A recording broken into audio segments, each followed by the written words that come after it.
আগামী 13 জানুয়ারি বৈকুণ্ঠপুর গভীর জঙ্গলে আয়োজিত হবে বনদুর্গার পূজা। জোর কদমে চলছে প্রস্তুতি। আগামী সোমবার পৌষ পূর্ণিমায় হতে চলেছে বনদুর্গার পূজা। তার আগে জোর কদমে চলছে প্রস্তুতি। এবছর বনদুর্গার পূজা 44তম বর্ষে পদার্পণ করছে। রাজগঞ্জের ফাড়াবাড়ির অদূরে বৈকুণ্ঠপুর গভীর জঙ্গলে বনদুর্গার পূজা হয়। কথিত আছে দেবী চৌধুরানী ও ভবানী পাঠকের স্মৃতি বিজড়িত স্থানটি দিল্লি ভিটা চাঁদের খাল নামে পরিচিত।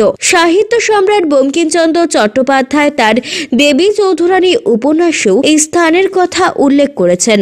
বহু বছর আগে স্থানীয়রা এখানে টুনটুনিয়া মায়ের নামে পুজো করত। একসময় এই পুজোকে কেন্দ্র করে প্রচুর মানুষ এই বনে ভিড় করতেন। এখন সেটি বনদুর্গা পুজো নামেই পরিচিত। বর্তমানে বৈকুণ্ঠপুরের জঙ্গলের মাঝে স্থায়ী মন্দিরে বিশেষ রীতি মেনে বনদুর্গা পূজিত হয়। শিলিগুড়ি, জলপাইগুড়ি সহ পার্শ্ববর্তী বিভিন্ন জেলা থেকে বহু মানুষ এই পুজোয় আসেন। পুজোর দুদিন বাড়তি নজরদারি থাকবে প্রশাসনের। এ বিষয়ে বনদুর্গা পুজো কমিটির সম্পাদক রাজু সাহা বলেন, এবছর বনদুর্গার পুজো 44তম বর্ষে পদার্পণ করছে। প্রতি বছর পৌষ মাসের পূর্ণিমা তিথিতে গভীর রাতে বনদুর্গার পুজো হয়ে আসছে।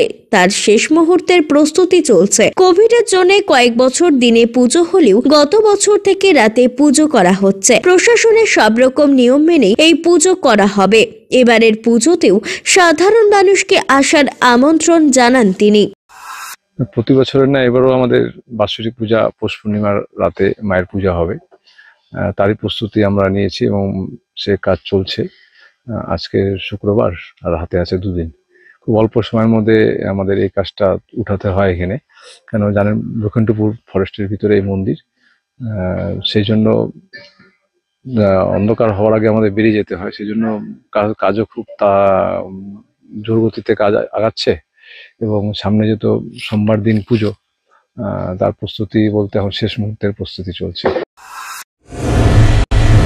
প্রতি মাসের তৃতীয় রবিবার এসএসকেএম হাসপাতালের চিকিৎসক ডাক্তার অরুণাভ ঘোষ এমডিডিএম এন্ড্রোক্রিনোলজিস্ট রোগী দেখবেন জেলা পরিষদের বিপরীতে জলপাইগুড়ি মেডিকেলে। তারা সুগার, থাইরয়েড, স্মৃতিশক্তি কমে যাওয়া, অতিরিক্ত ওজন, হাত পা যন্ত্রণা, দুর্বলতা, মাথার চুল উঠে যাওয়া, একাগ্রতার অভাব ইত্যাদি সমস্যায় ভুগছেন। তারা ফোন করুন 9933342740 এই নম্বরে।